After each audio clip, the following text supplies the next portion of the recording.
Давайте поаплодируем. Джамиле, лауреаты первой степени.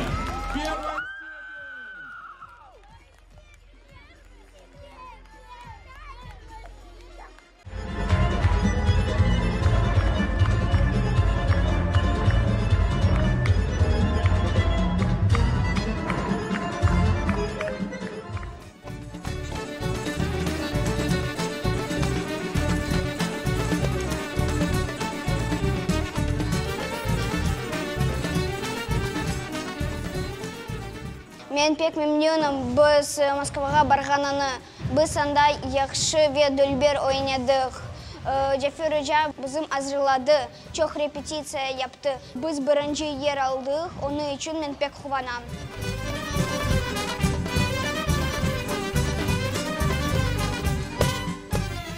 Біз Москвада бардық, ве чоқ güzel адамлармен таныштық, ве біз балбан güzel санада ойнадық, ве Қырым-татар халқының ойынларını көстердік, ве мен бұл үшін пек ғұрурланам.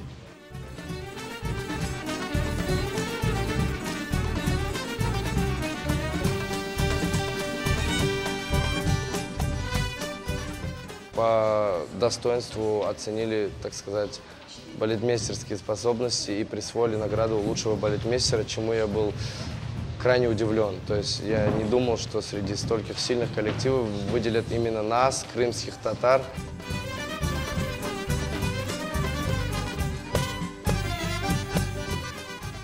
Считаем, что благодаря участию в таких конкурсах международных, больших, глобальных, таких фестивалях о нашем народе узнает большое количество людей.